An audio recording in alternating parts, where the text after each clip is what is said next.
Hey, Marion Swingler here of Confident You Podcast. Hey, Confident You, how you doing?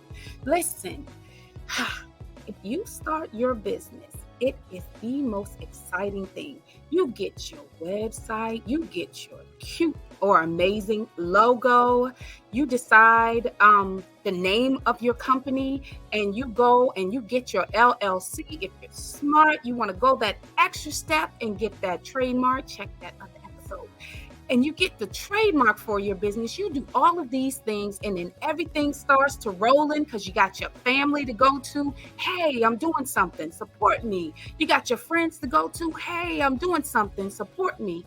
And then everything starts to fizzle down.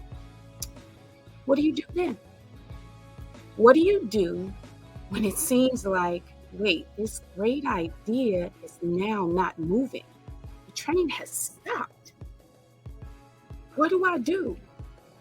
My advice to you would be get a coach. Get someone to help you make your business the great business that you already know in your mind and feel in your heart that it is. I have just the person here to help us do that. This gentleman is the amazing Eric F. King. Good to see you. Good to see you. You, King, how are you? I'm doing great. That is awesome, amazing. What's going on over there? The day's just getting better and better. The day is getting better and better. Listen, I appreciate you taking the time. I know you just ended something to be able to join us here and be here in this moment, in this space, in this time to share the vital information that you have. Yes. So I appreciate you doing that. Let's get started. What is it that you do so everyone has an understanding of why the importance of being here in this time? Okay. Well, I help entrepreneurs triple their sales without being salesy or pushy. Without being salesy or pushy. Let me tell you, there are a lot of people that have a problem with even mustering up the gumption to be able to ask. A lot of people don't like to hear the word no. They're not really sure where to place their pricing. They don't know how to do that approach. So even the fact that you're saying without feeling salesy, we got to get that confidence up. And I know that you're the person to help us do that. But I just want everyone to get to know you. So where are you from? I'm from Nigeria.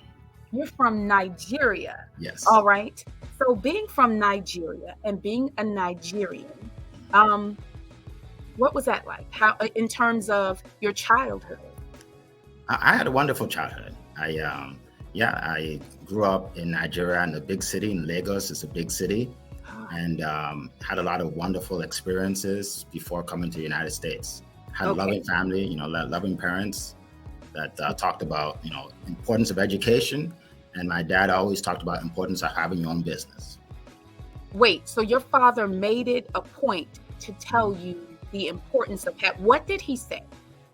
Well, first of all, he had his own business. He was a realtor, and then he became a broker. So he taught other realtors how to do what he does. And he said, if you own your own business, you can always create income, right? You can always create income. You'll never be unemployed because you'll always have a way to create income. Right. That's very important. That's very vital because let's say the government says, hey, the economy is bad. Everything is bad. Everything is just. But if your bread and butter, your joy is made from your own concepts and your own thoughts and your own energy and efforts, you control that narrative. Absolutely. So as a child, you were impressed upon to have your own business. Yes. So how does that unfold in your life moving through high school into college, if that exists for you? Well, so I went to college in Philadelphia. I went to Temple University University, and I was a marketing major. Okay. So I wanted to get a job in marketing or advertising. I thought that would be cool to start off before I started my own business. Okay. And then I was recruited by Xerox. Okay, and Xerox was a Fortune 100 company back then. It was like Google is today, and I was excited. But my only problem was they put me in sales, and I didn't like sales. I didn't want to be a salesman. I didn't even like salespeople. Hold on one second. We need to unpack all of that. You Yeah. didn't like sales. You didn't want to be in sales. You didn't even like salespeople. We're going to do Correct. two of those. Okay. You didn't like sales. You didn't like salespeople. What didn't you like about sales, being a salesperson for you? I thought salespeople were pushy, overbearing, selfish, all the things that people think about now. I just, and even when my dad was in real estate, I never saw him as a salesperson because I thought he was helping people buy their homes. Right. So I didn't see him as a salesperson. You didn't see your father as a salesperson who was a salesperson, but Absolutely. He was so amazing that they actually gave him a position of training other salespeople. So what was your worst sales experience? My worst sales experience. With someone selling to you? Oh, that's a good question. Well, someone sold my first car.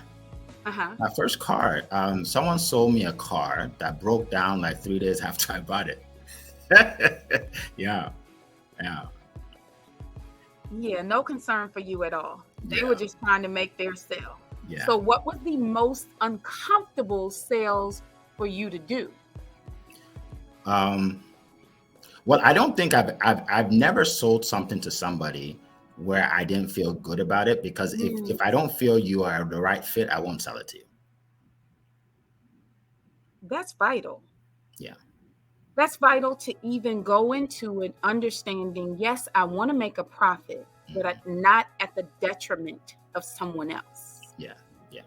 And Okay. and I actually learned that. I can tell you how I came up with that whole philosophy if you want to hear it. Yes, I do. I do want to hear, but I want to hear something else first. All right. Because I know was sales your first job? Well, my very first job was in a barbershop sweeping hair. That was my very, very first job. Your very first job was in a barbershop sweeping hair. Most of the time when people there's someone there sweeping hair, for me, the beauty salons that I've been in, they make their money through tips. Did you get a salary or was it tips? It was it was a salary, but it was very, very small. It was Very tips. It was tips that really made it. And how old were you then? 16, I think. 16. Okay. Now I want to hear you unpack the concept that you've come up with. Okay. So when I was working for Xerox, I took the job, and the first 60 days, I didn't sell anything. So I was on the verge of getting fired. I was really bad. Like, I was so bad that they let us sell things like paper and toner if we couldn't sell the copier. I couldn't even sell paper or toner. Wait, what were you doing? I thought I was trying to sell, but I just didn't. I never asked for the sale. And So what were you saying when you showed up or called, or what were you? I would tell them about what we do, but I would never ask for the sale. I would just say it, and they'll say, "Okay, well, great, thanks for coming." I'm like, "Thank you," and I walk away. And you'd walk away at the thank you. Yes. Okay. All right. So let's proceed through this to this concept. So I called my dad. I said, "Look," I said, "they're about to fire me. So I think I'm just going to go ahead and quit because I don't want to be fired." So he said, "What you should do is you should find somebody that sells the way you would like to sell, someone that's really good, and get a mentor, a sales coach, and just follow them and find out what they do." So there was a guy named Brian. He was the top rep in the whole region. I asked him if I could shadow him. In other words, if I could follow him around to see what he does. And he said, "Sure." So I started shadowing him. And one thing I found out was he was making friends with everybody. He would just strike up conversations, find out where they're from, find out about their children, their pets, their hobbies. And I'm thinking, he's not even talking about copiers. And then at some point, he would start asking them about their business and their business processes. And then he would get to the copier and say, so what do you like about your copier? And they'll tell him. And then they'll say, what don't you like? And then once they say that, he would just magnify it and say, really? So when that happens, how does it make you feel? They're like, oh, it really slows us down. Really? And he would just magnify the problem, right? And ask them, does it cost you any money? How much does it cost you? Then they would say it.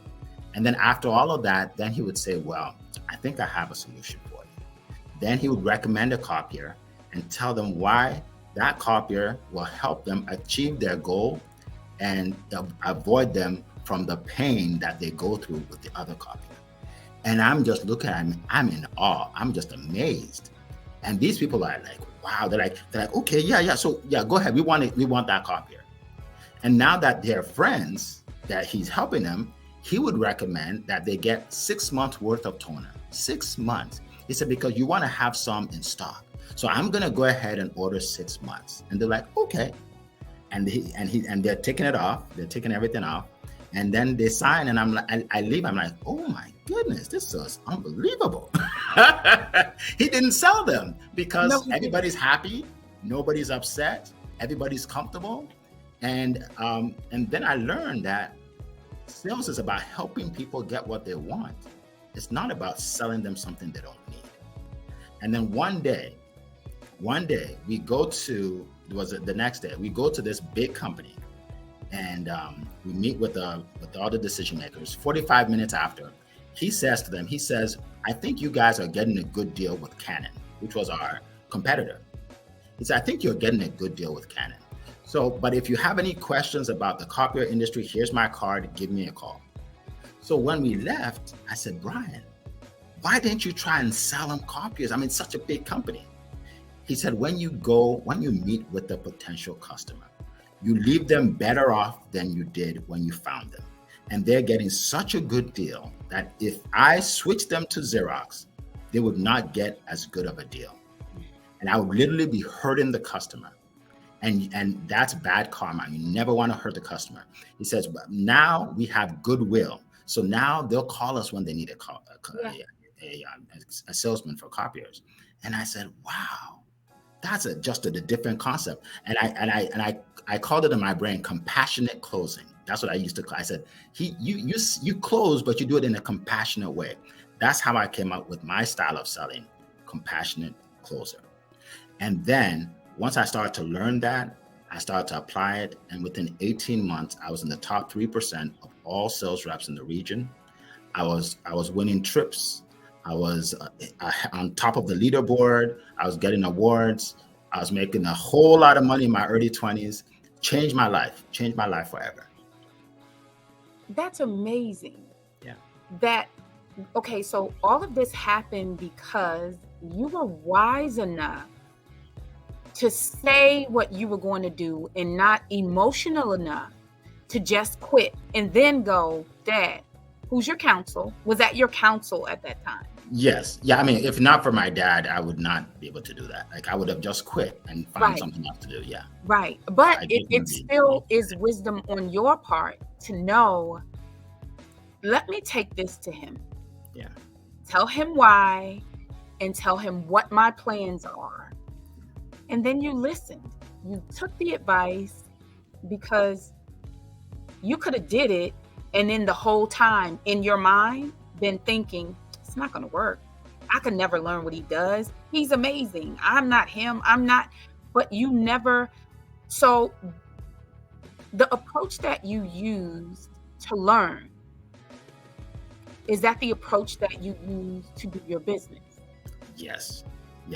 Actually, so I went on to be a top producer. Then I went to another company, ended up selling over $23 million worth of services and products, and using the same style of selling. Yeah. And then I became an entrepreneur and became highly successful using the same system that I use. And now I teach entrepreneurs how to do the same. So you went from being the student to being the teacher. Absolutely. Yeah. My goodness. What else besides the compassionate, I can't say besides, closer. Like small. Yeah. Say it again. Compassionate closer. besides learning the compassionate way that he closed to become the compassionate closer, what else were you able to glean from his style? Well, also personal development. So Mm. when we were in his car, and this was a long time ago. There was no iPhones or iPads or anything like that. I think it was cassettes back then. It was a long time ago. But anyway, he would listen to people in his car talking, like people like Jim Rohn and Zig Ziglar and Les Brown, and these people were talking to him as he was driving around and teaching him about taking responsibility, teaching him about work ethic and just a mindset.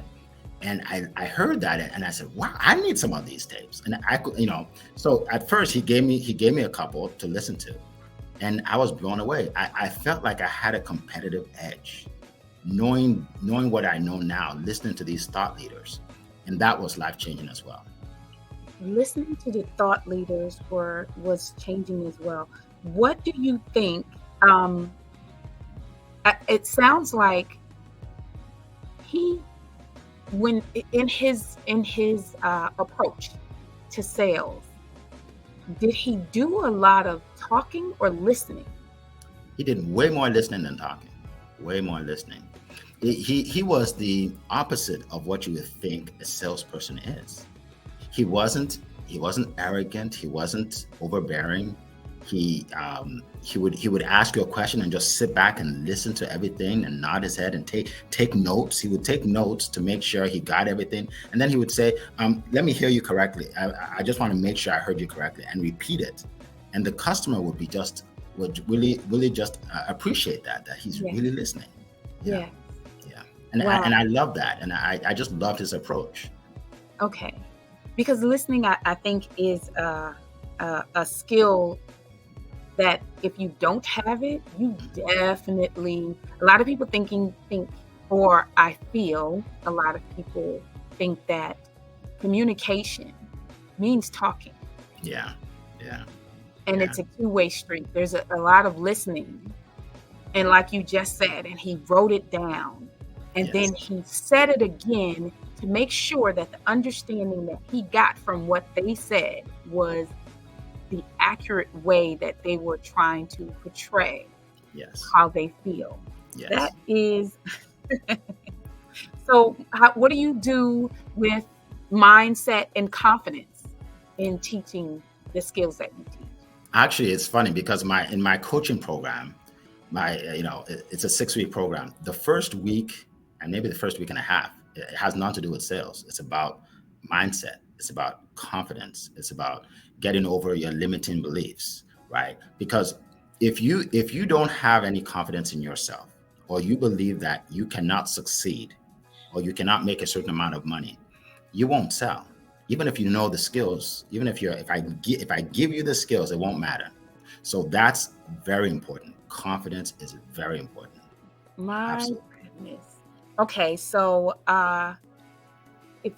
what do you address about, like in the Bible, Moses, when God told him, okay, you go to the king and you ask and you say this, and he's like, I stutter.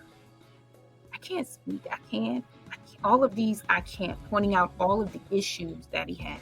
What do you do when people come and they're trying to learn the tactics and tips that you're teaching, and that's a factor with how they're approaching, trying to it seems like they're not trying to, but approaching the process that you're taking them through?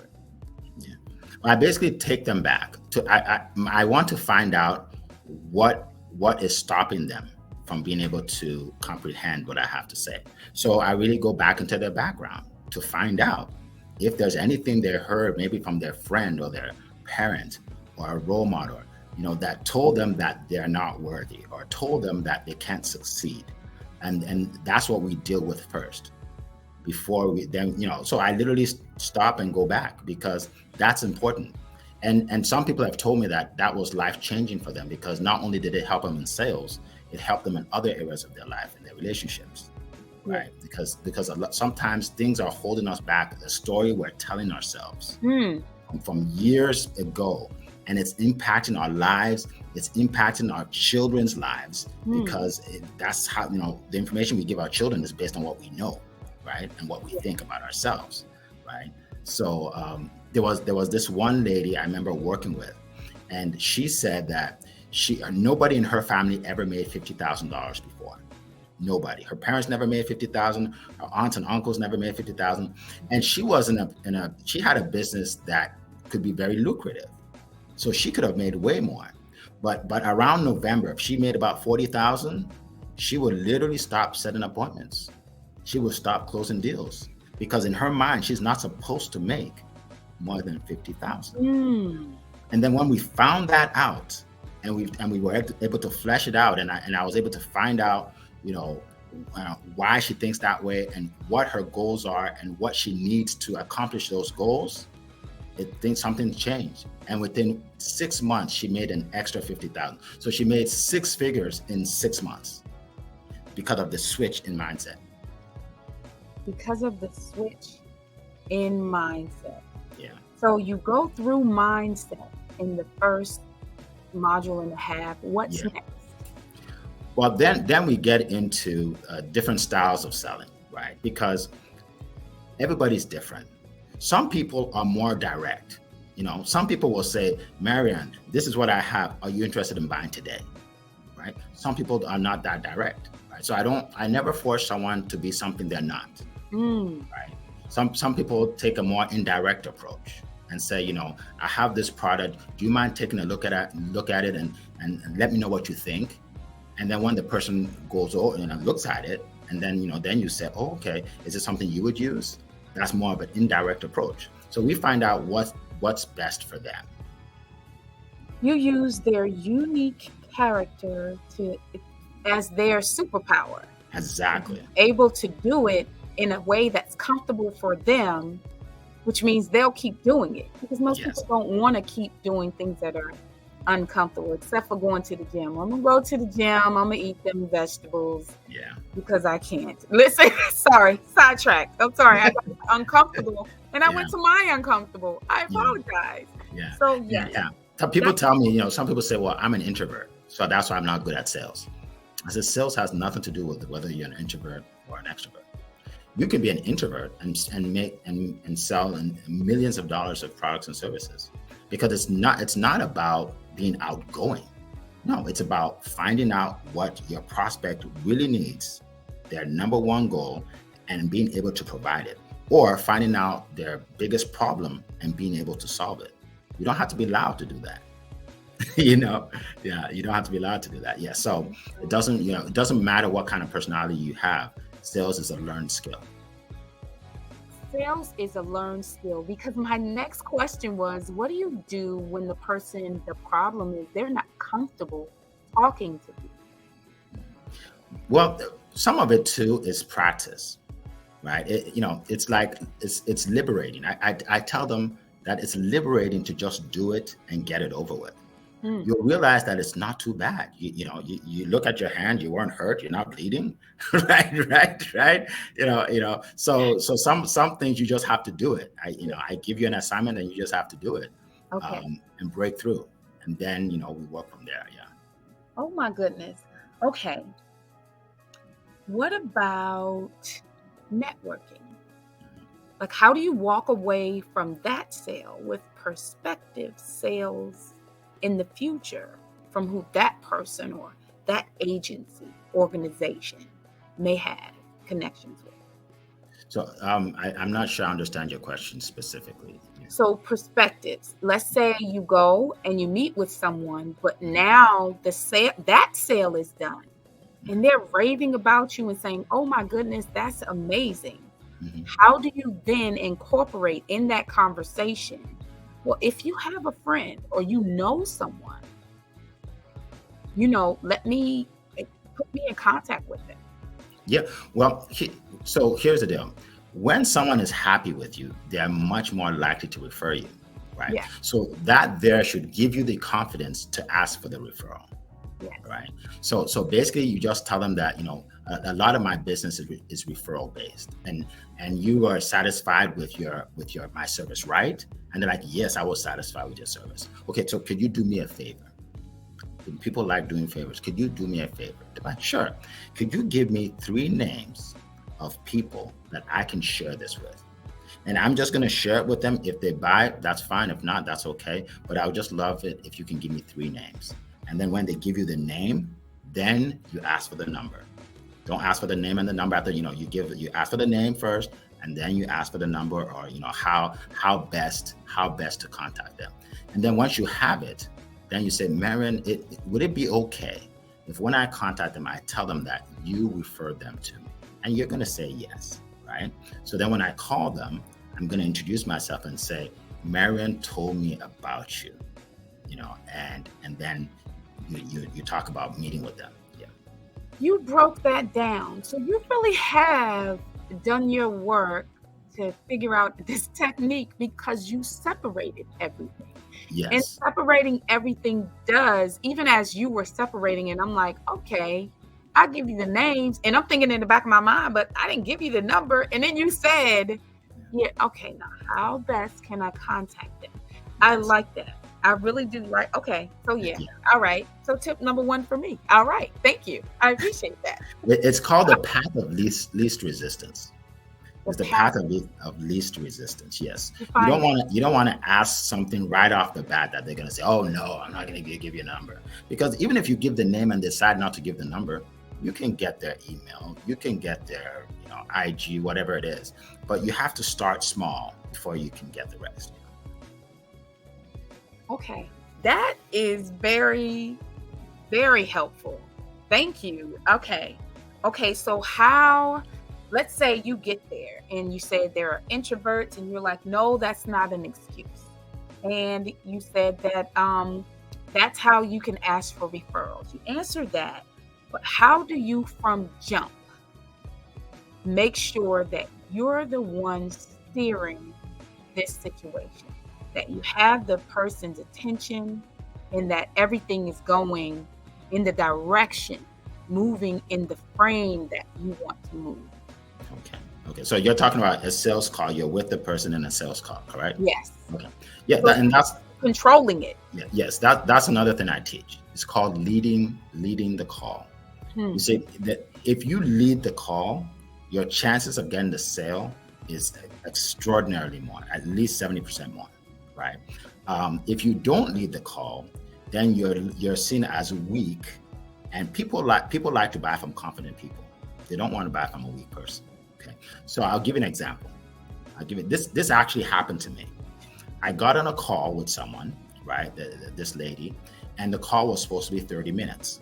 So she got there, she looked at her watch and said, oh, you know what? I forgot I have another appointment. I only have about 15 minutes. Could you just summarize everything in 15 minutes real quick? So this is what I said. I said, well, actually, I can't summarize it in 15 minutes. And first of all, I need to find out some more information about you to see if you even qualify for what I'm offering. And then if you qualify for what I'm offering, that's when we get into exactly what it is. So you actually have 2 different options. You can either postpone the call and set another appointment, or you can call them and tell them that you have an appointment for 30 minutes. So she picked up the phone, called them, and told them that she has an appointment for 30 minutes. So that is an example of me leading the call, because like a rookie or someone that doesn't have any confidence would say, sure, I can do it in 15 minutes. And they would just rush through it and not use any of the sales skills they have. They'll rush through it and say, what do you think? And she'll say something like, well, I'm in a hurry, but I'll get back to you. And you can probably guarantee that you will not get that sale because you did not lead the call. I like that you said, you basically like, listen, if you have something to do, you're not disrespecting that. You're saying, these are your options. You made it seem vitally important just to even hear what you were speaking on and tell the person, you told her to see if you qualify. that's something you mentioned in the beginning, is that you don't want to sell to someone who doesn't, if they don't fit the Exactly. sales opportunity. How do Absolutely. you know when to walk away? Well, you know when to walk away if it's not a good fit. If what you have will not help them achieve their goal, then don't go any further. Let them know. Let them know that. People respect that. I have gotten referrals from people that I never sold anything to. It's people that I've told that I don't think this would work for you. They referred me business because they respected the fact that I did not make the sale, just for the fun of it or just to make a commission. Right. So in the long run, you definitely gain, and you create a good name out there when you only sell your offer to someone that actually needs it.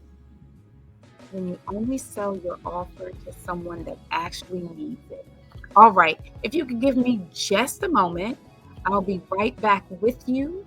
Just got to do something real quick. Hey, everybody, Marian Swingler here. I just wanted to remind you that Tanya Stokes of Compassionate Design is here for your photography needs, your graphic design needs. She's here. She's an amazing painter. She just did a mural. That's amazing. I got to get her permission to be able to show it to you guys. I'm so excited. And then she talked about it on the show, and it's actually done. So I have to ask her permission to show you that. But she is giving a special offer to the Confident You family. So make sure you check it out in the description box. But that number to reach her is 240-585-0669. Thank you so much. Now, back to the one and only Eric F. King of Compassionate Closer. Now, to be a compassionate closer, what would you say are the top 5 characteristics? Top 5 characteristics. Well, number 1, you have to listen more. Okay. You have to put yourself in the shoes of your customer. Okay. You have to believe in what you offer, and you have to believe in yourself. Okay. You have to share stories with your prospect so they understand how your offer actually works and how it's worked for other people. Okay. And you have to lead every single call. You have to lead the call. You have to lead the call. You have to be in control of everything as it's going forward. Yes.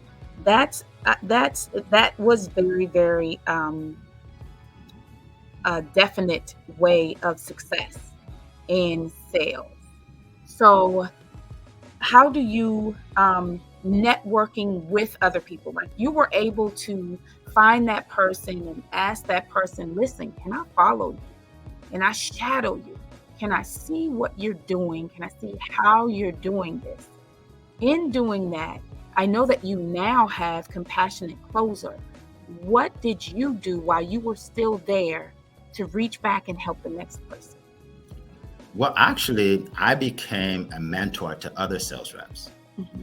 And we had a mentoring program. I volunteered to be part of it just because my life changed so much because of what Brian taught me, that I just felt I had to give back. And that's the thing that I believe in wholeheartedly is the give back. So in your give back, what was your success rate? Like, how did people fare after being alongside you and shadowing you? How did they step out of your shadows and produce?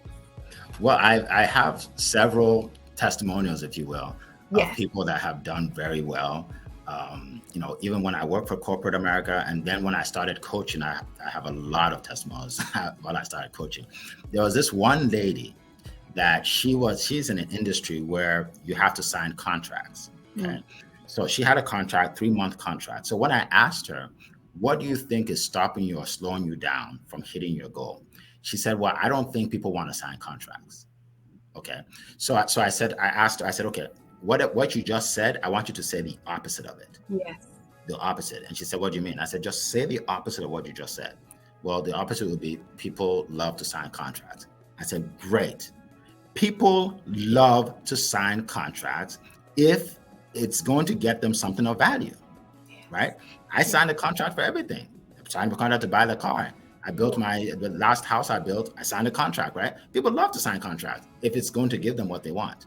Yes. So what I told her to do is this. I told her to change her offer instead of 3 months to make it 12 months, a year, annual contract. So, let's say it's $1,000 a month. So that'd be $12,000. That's what it was. And she said, no one will do that. I said, there you go again. I said, switch it again. She switched it. It's like, everyone will do that. So she set a call up with this gentleman. It was a 45-minute call. And at the end of the call, he said, so how much is it? And she did exactly what I told her to do throughout the call. And she said, well, the contract is only for 12 months. That's exactly how she put it. And the guy said, okay. And he signed it. And she called me and she was in tears. She said, Eric, I have never made $12,000 in a day before. And I said, well, if you keep doing what I'm telling you to do, you'll make more than that. And last time I talked to her, I think she had a day when she did 3 of them in one day, 36,000 in one day. Yeah. So just because she used a skill that she did not know before, but she was willing to try it and it worked. And the more you do it, success begets success. So now, every time she meets with someone, it's a 12-month contract. And if they say no, then say, you know what? We have another option for you. Then you downgrade to the 12 to the 6 months or the 3. So you have none to lose anyway. Yeah. So that's one of the examples. That in itself will help her to stay on a longer path of success, because then she doesn't have to worry in 3 months. Now what? Absolutely. In 3 months, I got to sit in front of you again. In Absolutely. 3 months, in 3 months, in 3 months. And that upsell was amazing. Just to upsell it, start with the upsell and work your way backwards. Absolutely. Because even when you go to a restaurant, you start with just the thing you're going to get, and then they offer you the other options and things you can have to go with it. The sides are at the bottom, all the different things that you can have with it. But that is genius. So let me start with my big offer. Yes. Because this is valuable. So I'm just going with the fact that she took your course, so she already had the understanding of how to control the sale. Yes. Of how to lead, what you're saying is leading the sale. Yes. She already understood how to make that person understand that you're compassionately there to help them. Yes. You want to find out about them. You want to find out what they need. You want to find out how you can help them, the pain that they're going through with the issue. You may even be pointing out an issue they don't realize is an issue. Absolutely. In fact, a lot of times it happens when you dig deep into those questions. Sometimes you uncover things they didn't even know existed. And that separates you from your competitor. This separates you from others. And they want to buy from you because they know that you're the real deal. I mean, you just allowed me to realize something I did not know before. Yeah. And let me just say this. When you control the sale, you're helping the customer. They are more likely to buy from you because of your confidence in what you're doing than they would from someone who did not control the sale. If you start out by saying, okay, Marian, I appreciate you spending time with me today. Now let me just tell you what's going to transpire. Okay, it's going to be 30 minutes. I'm going to start by asking you some questions. Okay, after that, then I'll see if you qualify for our offer, and if you do, I'll tell you more about the offer. And then after that, you'll make a decision whether you want it or not. Does that sound fair? Yes. Now, when you start that way, they say, wow, this guy knows what he's talking about. This guy knows what he's talking about. If I do want this service or product, I'm getting it from him. I'm not getting it from the guy that showed up and just let me do whatever I want and didn't control the sale. Yes. I like how you laid the land of how things were going to go. So I wasn't sitting there just wondering, but what is next? What are we doing? Why are we doing that? Why are you asking me that? What's that for? It kind of takes away the distraction of anything that I had going on in the back of my mind as you were talking. So, Yes. okay, I see. So what about to take control? What are the three things that you would say are the things that you need to do to make sure you're doing to lead the conversation? Make sure you are the one asking most of the questions. Okay. So sometimes a customer is just grilling you with questions. I call it an investigator, grilling a defendant, right? So how much is your offer? How do I know it's going to work? And they're just grilling you with questions. That means you've lost control. So you have to take back control. And how you do it is by politely interrupting them and asking them a question. So they're asking you a question like, how much is, like that. And you say, well, actually, to answer that question, I would need to know what you qualify for. So let me ask you a couple questions. Ha. Now they have to answer your questions to find out how much it is. Mm-hmm. You just took control of the call. Mm-hmm. Okay. So that's one thing. Another thing is you have to know what you need, all the things you need to make a sale, right? Number one, you need to know what they want. You need to know what they don't want, right? Because that's important.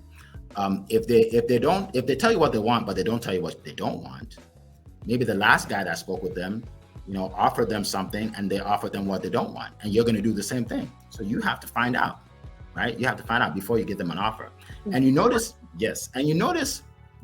at the beginning, I said, if they qualify, I'll share. That shows confidence and that you're not desperate for a sale. That shows you're not desperate for a sale, right? And then at the very end, I said that you'll make a decision. So what I'm saying is, you're not going to think about it. You're going to make a decision. It was subtle, but I said it, right? Yeah. You're gonna make a decision whether you want it or not, and that's also important, because what I'm saying is, you may not want it, and that's okay with me. Again, it increases your posture. People are more likely to buy when they know that you're not desperate for the sale. Because I give you a way out. You're more likely to buy if I give you a way out than if I say you have to have this. Yes. So everything that's said is strategic. Very strategic. So those strategies, that's what you teach. Absolutely. And many, many more. And many, many more. Do they get an opportunity to actually test these things out?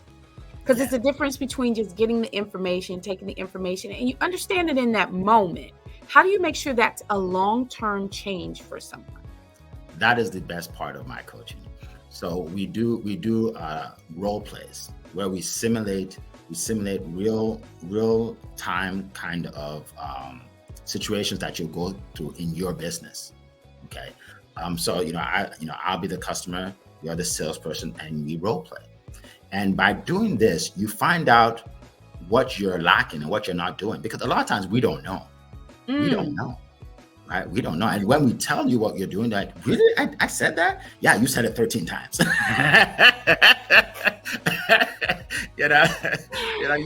said it 13 times. Right? So it's funny because some people say, well, I don't know if I want to practice because I'm a little shy. Here's the thing. It's better for you to practice with me than to practice with your customer, because then you're losing sales. Yes. Then you're losing sales. So you're losing opportunities. The role play sessions they're golden, and that's where you really learn. I always say that just watching a video, a YouTube video, won't make you a good salesperson. You gotta practice. You gotta practice. So share with us the most, like, you didn't see it coming when someone actually did a role play and you were like, wait, like you're really good. You really were listening. You really, like it was someone, the person you probably expected it to be a flop, and they did an amazing job. Well, I once had a lady who she's never been in sales before. She's an entrepreneur. I think it's a makeup line she has, right? And she said, Eric, I've never sold anything in my life. And I said, that has nothing to do with it. If you're passionate about what you're doing, I can show you how to sell it. So she started the role play, and she was just on point on everything. Like she did it like a perfect job. So when it was done, I said, you sound like a pro. And she said, Eric, I was up all night practicing. Right? But I said, that's the key. I didn't know you were practicing. I just thought you were a pro. That's how your customers will think she's a pro, right? So she really impressed me. She really did. She stayed up all night practicing the techniques that you taught, to the point that the teacher did not even understand how she could say exactly. she wasn't. Yeah.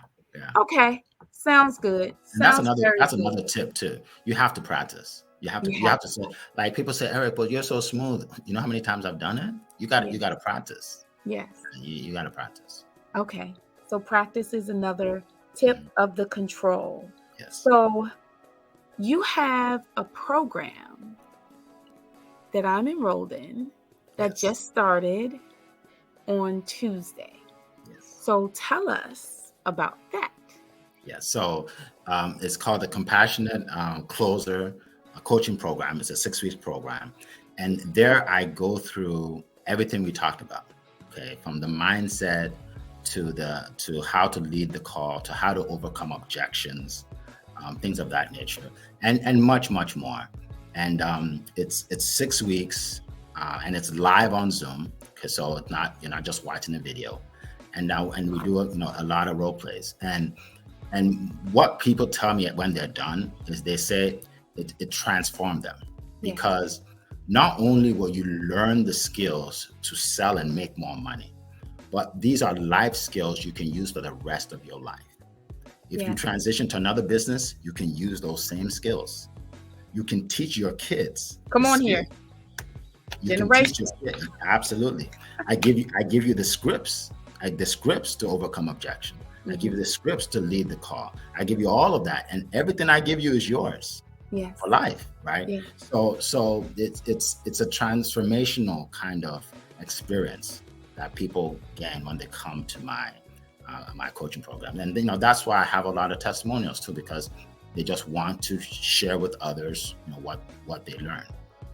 What they've learned. All right. So I want to thank you for being here with us in this time, in this space. I appreciate you coming through. A lot of people start businesses, and I don't think that enough people are thinking, how do I get this revenue flowing constantly? Yeah. So that is a school, that is a tool, a skill that I would, just like you said, it's great for business, but I think just every person should have. I think communication is not just you saying what you want to say. It's also a lot of listening. I heard a lot of components of just life skills in your program. So I would like to take this opportunity to allow you to share with everyone how they can have an opportunity to work with you. Absolutely. So to work with me, all you have to do is go to compassionatecloser.com. There you will get a free ebook. Okay. And you'll also watch a masterclass. It's I think 15-minute masterclass. But more importantly, you can set up a time to meet with me. And then we can see if you qualify for this program. And like I said, it's been life-changing to so many people, and the skills you will learn, you can use for the rest of your life. You will have the tools that you can use. You can give it to your friends, your family, your kids, and just become more confident in closing, more confident in selling your offer, more confident in overcoming objections, more confident in leading the sale, and much, much more. So basically go to compassionatecloser.com.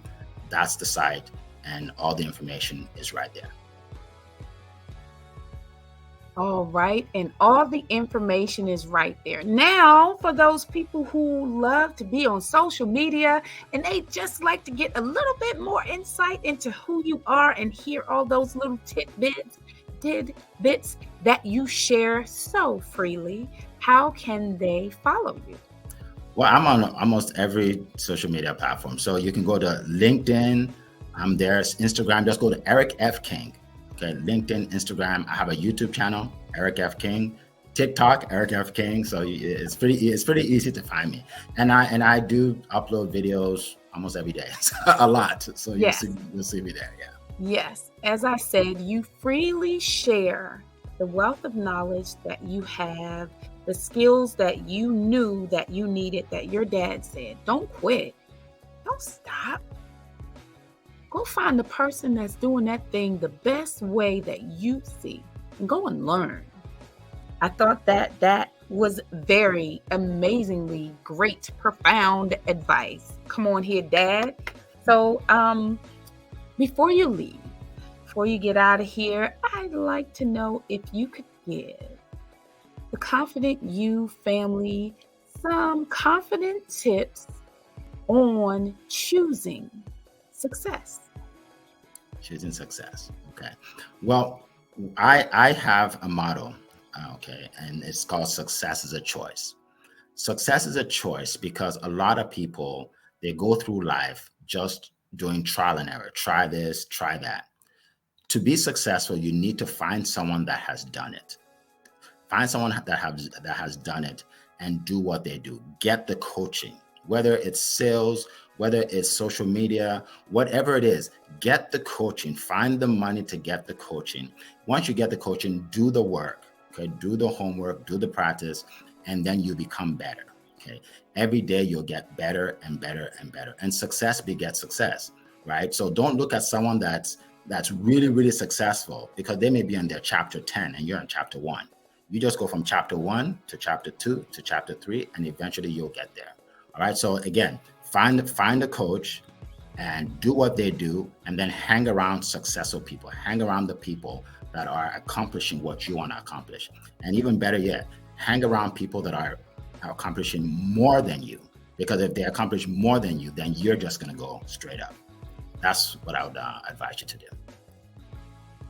That's what you would advise us to do. Great advice, I would say. Yes, yes, and yes. Thank you so much. I appreciate you taking the time to join us to share with this vital information. It's like you get everything. You get your LLC, you get your website, you get your amazing logo. You start telling people, but you never ask for that sale.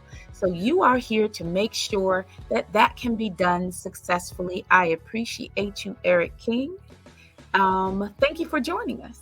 All right. Thank you. Thank you for inviting me. I appreciate it. No problem at all. All right, everybody, you heard it here. You need to get a coach. Guess what? Eric F. King is a coach. He is a coach to help you triple your sales. You know why? It's much harder to be unsuccessful than it is to be successful. So why not learn the things you need to learn to be able to do that? That is his information. Again, that information will be in the description box. You want to connect with him. Again, he's starting this masterclass. I'm there because I understand that it's vital. You need to learn the techniques. That's not all he's doing there, though. He's going to help you walk through and actually look at your product and look at the things that you're selling to make sure you're positioning and presenting them accurately. He's going to he has bonuses like marketing. What? Someone's going to help me with that? I couldn't even give you the definition of marketing at a period in my life, or a long period in my life. But now I have wisdom and knowledge, and watch your girl flow. I'm excited. I'm very excited to be connected with him. I just had to bring him here to share with you. All right. So that information is there. Do not forget that we also have Tanya Stokes of Compassionate Design. And Please don't forget to like, share, subscribe, hit the ding so that you'll get the notifications for when amazing confident things drop here on Confident You. Listen, you can follow me on social media at Marion Swingler and at Confident You _podcast. Why underscore? You know what I say. There is so much more to come. Guess who I'm going to be able to do that more through? Thank you, Eric F. King, for being here tonight. And this is my give back. If you are, or you know someone who is suffering from domestic violence, I ask that you put this number in your phone, or you make that call and find out what you can do to help maybe your family member and you don't know how to help them, or again, that person is you. You want to reach out to Bethany House at 1-888-80-HELPS. That's 43577. Or you want to call the National Domestic Violence Hotline, 1-800-799-SAFE. That's 7233. Again, it is my honor to be here to serve you. Confident You. See you next time. Thank you so much for taking the time.